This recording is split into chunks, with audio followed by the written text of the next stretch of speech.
I actually think, Coach Hugh, it's perfect. I'm a West Coast guy, but I lived in the East Coast for 11 years, and there were 100-year-old baseball stadiums and 200-year-old churches. The East Coast is tradition and hierarchy and prep schools, and I loved it. I think out west, we would never have a Fenway Park, and out west, we would have benched Eli 3 years ago. But there is a tradition, there is a dignified way in the East, and I think New York's a city with those 100-year-old churches, great respect for the Manning family. I think this was hard for them, and I think they knew a year ago. That's why they went and got Daniel Jones early. I think it's the right time, is it? Colin, there's no question. I think having been in those situations before, you have to do it the right way. You said it. I think they did that. I thought they gave Eli an opportunity to show what he could do, knowing they had a very talented player that they drafted that had a great preseason. Yes. That the players believe in, and it didn't work with Eli early. So now is the right time. I think Coach Schumer is doing the right thing by playing Daniel and giving him opportunity to run this offense and run the team. By the way, he had a great college quarterback coach, David Cutcliffe. He is somebody, Duke, so I imagine he's smart enough to learn the playbook. Absolutely. And I got to be honest, I first noticed Dak in the preseason. It's easy to scoff at the preseason, but you watch some of these young. That's where Russell Wilson won the job. Yes. That's where Dak won the job. I don't think the Giants. I look at their offensive pieces. I don't think it's a lost cause, Hugh. No, I don't think so neither. But again, I want to give Coach Schumer kudos because I know what that's like to have a locker room, to have a guy that's kind of an icon when you talk about Eli Manning, who's won Super Bowls for that organization. And Jeter personality. Absolutely. Just been a real classy guy. He's been awesome. And so you owe him the right to do it the right way. And I think they did that. So now it's time to move to the next phase. Daniel Jones is going to have an opportunity to put his stamp on this organization. So, I said to start the show, and I am always cautious whenever I bring Greg Jennings on to not just talk Packers or you to talk Browns. But I said sometimes with Cleveland and John Dorsey, I feel like they're the guy that has a ski boat and a power boat and jet skis but lives in an apartment. It looks great from the outside, but the priorities are messed up. I'm looking at that Cleveland offensive line, Hugh. The Jets were down players, and Baker was running for his life. He took 2 huge shots. Right. I got to be honest, Hugh. It's not just – I'm not going to pick on Baker because he made some great throws. You've seen the schedule for Cleveland. It's nothing but Aaron Donald's the next 4 and 5 weeks. Right. Is that offensive line fixable in this season for Cleveland? Well, we're going to find out here pretty soon. I think obviously they're doing everything they can to help Baker be the best he can be, first and foremost. Obviously, the line is an issue right now. It is. They need to do whatever they need to do to get it better. And you just said, one thing I do know about John Dorsey, he's going to scour the waiver wire to find out if there's somebody out there that can help them on the offensive line. But normally, you got to play with what you have. Well, that offensive line, there's not a lot of great O-linemen available. Because there's, these days, Hugh, the way it works is practice. In my life, I never worried about offensive line. Right. The deterioration of O-lines in the last 5 years since the last collective bargaining agreement, it's noticeable. There's a handful of great ones and then just a lot of cross your fingers. Right. Cleveland's a cross your fingers offensive line. There's not much out there. Is Baker athletic enough to be able to run around for the next 6 or 7 weeks? How do you think Baker is at his best? I think he's at his best when he is outside the pocket. There's no question because he makes a lot of uncommon plays that way.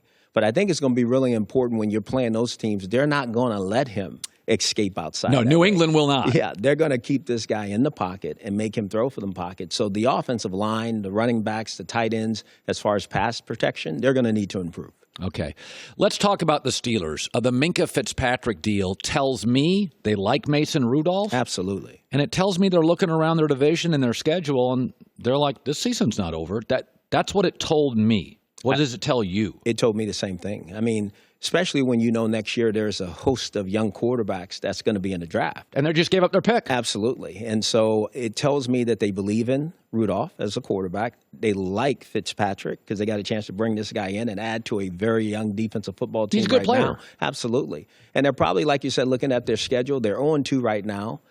They're not feeling good about that. But, now the young quarterback's going to have some time to practice and really get to know his personnel even better.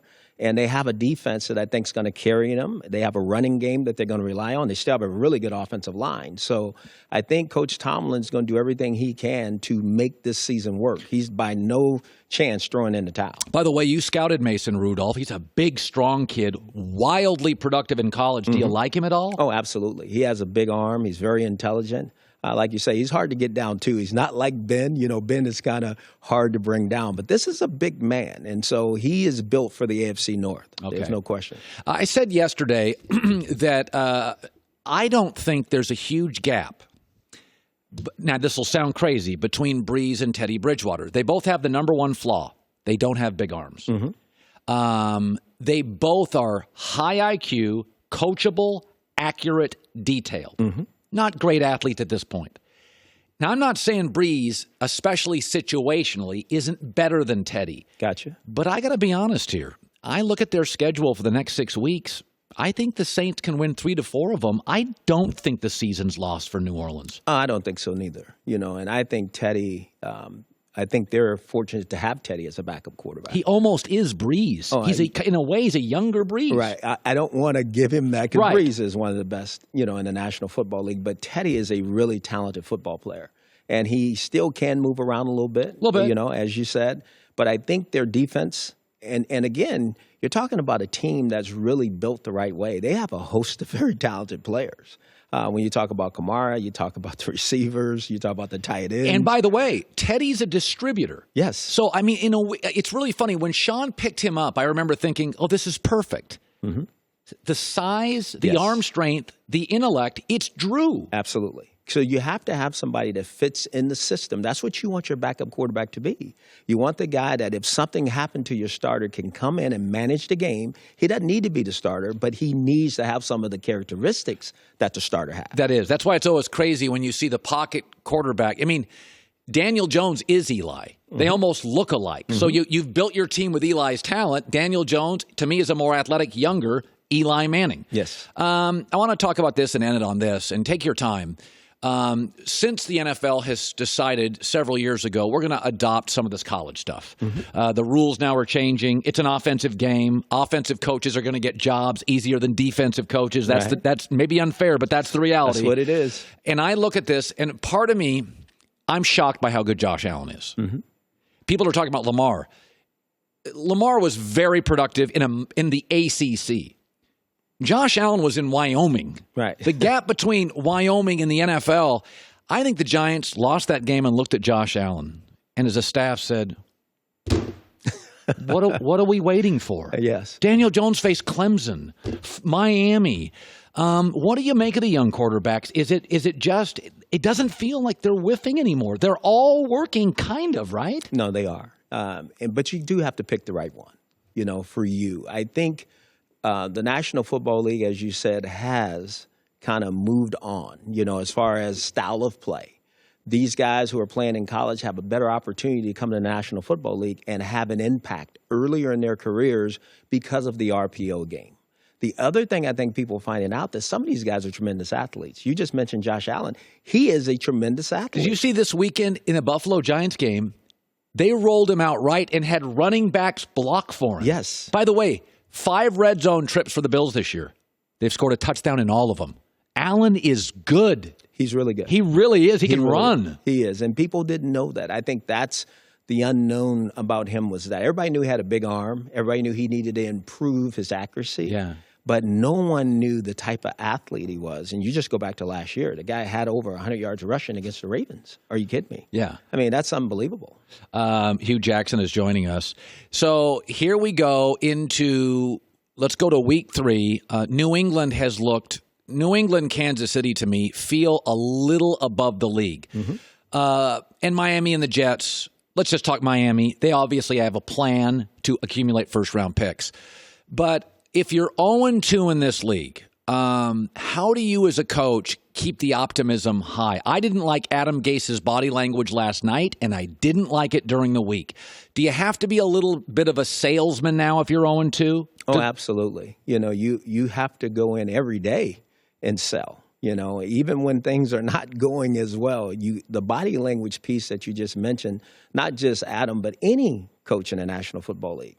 If you walk in front of your team and you don't give them hope, and if you don't give them belief, and if you don't lead them, there is a problem that you could be facing down the road. Hi, everybody. Thanks for watching. Subscribe here to get the latest from the show. Also, be sure to check out more of the best clips from The Herd or go watch a few segments from other shows on FS1.